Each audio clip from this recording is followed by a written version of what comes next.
Welcome back to the 2-Minute One, and today I'm taking a look at the Washington football team and going over the 3 secrets to them winning the Super Bowl in 2021. But before we get to that topic, question for those of you viewing, comment down below, where do you rank Washington football team's defense heading into the season? You think it's the best, top 3, top 5, top 10? You don't got to give me an exact number of their number 4, but just give me a range where you think they're at. I'll give my answer at the end, but getting straight into it, I was thinking about doing a video on the key to Washington making the playoffs, or the secrets to the Washington making the playoffs.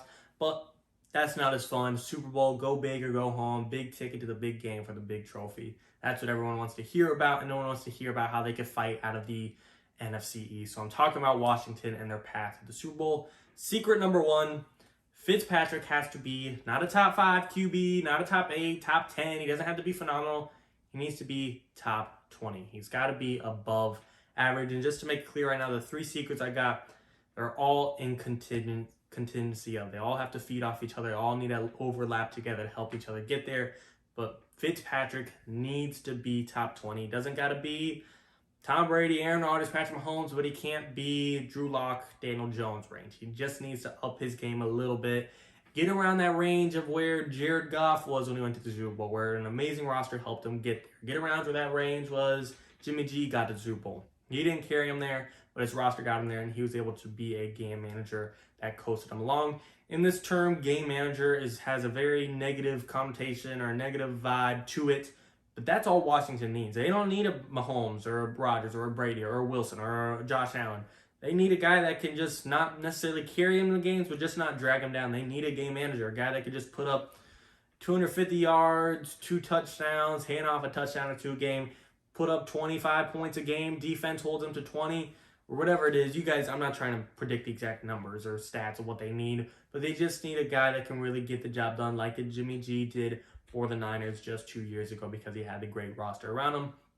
Fitzpatrick doesn't got to be top 5, top 10, top 12, top 15. Top 20 is all I'm asking for. Get into those high teens. I know it's hard for a guy to just up his game in the last year of his career, last few years of career, whatever he is, 38, 39, he's up there in age, to just completely change his game.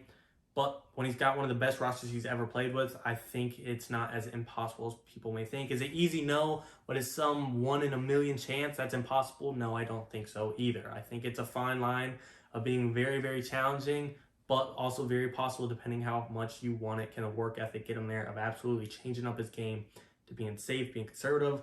I like Fitzpatrick's. He's fun to watch just week to week. You're Washington fan or not, Fitzpatrick fan or not, because some days will give you 400 yards, 3 touchdowns, 0 picks. Others will give you 200 yards, 0 touchdowns, 3 picks. He's fun to watch in that variable aspect, but as far as a winning franchise goes, they need him to change his game to a conservative mode and just be consistent and just be efficient. I know that's easy, or excuse me, I know it's not easy, but it is possible. We need to see it come to fruition.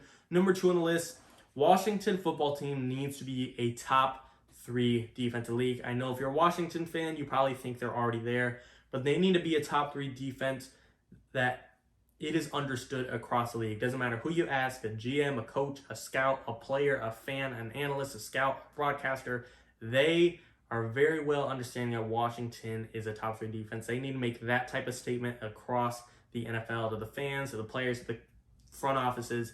It needs to be known league-wide, worldwide, nationwide, football-wide. Washington's a top 3 defense. It can't be, oh, to this guy, he's a top 5 list, or in my top 8. Some guy, if you're a Washington fan, they probably have you a top 1. It needs to just be understood that they're that good, they make the top 3. I don't want to say top 1 because that's always going to be debatable. But they need to be in that talks, and I don't want to say that's impossible. They have a front line of front 4 that have all been first-round picks: Jonathan Allen, Deron Payne, Montez Sweat, Chase Young. I predicted Montez Sweat and Chase Young to each get 10-plus sacks this year. I think they're going to feed off each other. They're both really young, and they're going to both have 17 games this season to work with. Linebacker core, Jamin Davis coming in. Secondary, Kendall Fuller, William Jackson, Cameron Curl, Landon Collins. I like the signing of Bobby McCain.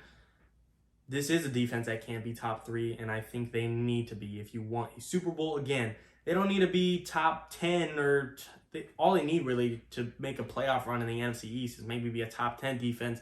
But when we're talking about a Super Bowl, they need to be top 3. That's why I'm putting up such high expectations. And the final secret is kind of 3 secrets in one, so you might be getting 5 secrets, but I think they're all kind of minor. But the 3 secrets that are the third secret, sorry, I know that might be a little bit confusing, but Antonio Gibson needs to step up to be a top 12, top 10 running back, and I'll tell you why. Is because he's such a good receiving back. Ryan Fitzpatrick needs a good safety blanket, a good receiver that he can always count on in order for him to be conservative and efficient that could bump his numbers up to top 20. He needs Antonio Gibson to up his game so he can always be a safety blanket for Fitzpatrick to rely on. And the second of the three secrets for the final one is Logan Thomas also needs to step his game up. Any quarterback that's new in the league or changing his game or whatever it is, any quarterback, their safety blanket target is always going to be their receiving back, their running back, and Antonio Gibson for the Washington sake, or their big tight end, Logan Thomas, for Washington's sake. I know the transition from QB to tight end hasn't been the easiest. It wouldn't be easy for anyone. Look at Tim Tebow.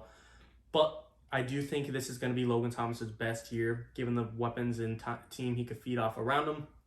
But they need to actually prove it that they could step up and be the guys that can help out and bail out Ryan Fitzpatrick in any sticky situation. And then the third part to the part three secrets is Ron Rivera needs to be a top 10 head coach in the league. Doesn't got to be top 1 or top 5, because that's really sticky. Off the top of my head, there's probably 6 or 7 head coaches Ron Rivera is probably just not going to go above. Sean McVay, this is in no order. This is just off the top of my head.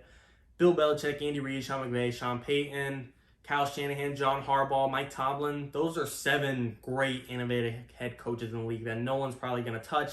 And that 8 through 10 range is where I need to see Rivera, but that's easier said than done. And, maybe I should have thrown McDermott in your top 7, or Frank Wright, or Kevin Stefanski, Brian Flores, Mike Vrabel, Pete Carroll, Ron Rivera. There's a lot of good coaches in the league. Again, I'm sure that I'm leaving someone off my list, but he needs to break that top 10 threshold.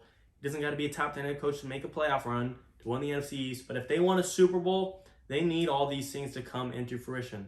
Antonio Gibson and Logan Thomas need to step up their game so that Ryan Fitzpatrick can develop into a top 20 QB, or Ron Rivera needs to be a top 10 head coach so his defense can become a top 3 defense. That's what I said earlier in the video. All these need to feed off each other. All these need to overlap for all of this to come into fruition. I'm not talking about a playoff run. I'm not talking about a playoff win. I'm talking about a playoff run that involves all the playoff wins. I've made this analogy before, and this is my favorite comparison. Ryan Fitzpatrick in Washington needs to do what Peyton Manning and the Broncos did in Peyton Manning's last year. Peyton Manning's last year, he was throwing ducks. It wasn't pretty. It wasn't great football as far as footballs went through the year. But the defense was the best in the league. Von Miller, DeMarcus Ware, Shaq Barrett, Akeem Talib, Chris Harris Jr.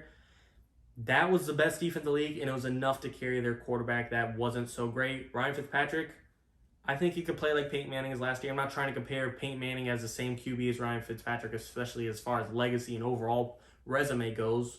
But in a sense of being their last years, I think Fitzpatrick can play just as good as Manning, as long as Fitzpatrick's defense, as Washington's defense, can match Broncos' defense. That's why I give this team a chance to win a Super Bowl, because I saw the Broncos do it in 2015 versus the Carolina Panthers. Peyton Manning, the Hall of Famer, the legend, top 5 QB team, all time, didn't win the game. The defense did. And Fitzpatrick, I'm not expecting him to win the Super Bowl or win the game for them. I hope Chase Young, Montez Sweat, DeBron Payne, Jonathan Allen, Jamin Davis, William Jackson, Cameron Curl, Kendall Fuller, the list. That's why I give them a chance to win the Super Bowl, and that's why I like that comparison, because I do think it is much more possible. People think I'm not betting on Washington to win the Super Bowl. They're not my Super Bowl favorites. I do think they're a sneaky team that can make some noise if all these things happen. You guys tell me, though, do you agree or disagree with my list? I love Washington. I love what Washington's doing. I wish they'd pick a damn name already, but it is what it is. Like I said, comment down below, do you agree or disagree with my secrets? And referring back to the question today, where do I rank their defense today? I would give it top 5 with the upside of top 1. I just got to see how these newer guys do. How's William Jackson coming in? How's Jamin Davis coming in? I like these guys on paper, but I got to actually see them work and play. And Chase Young, how's he going to be in year 2? Is he going to improve? Yes or no? That's why I can't give him top 1 yet. Just too many questions for me as of today, but I do think they'll get there in time. As always, and of course, thank you for watching, guys. 2-minute warning.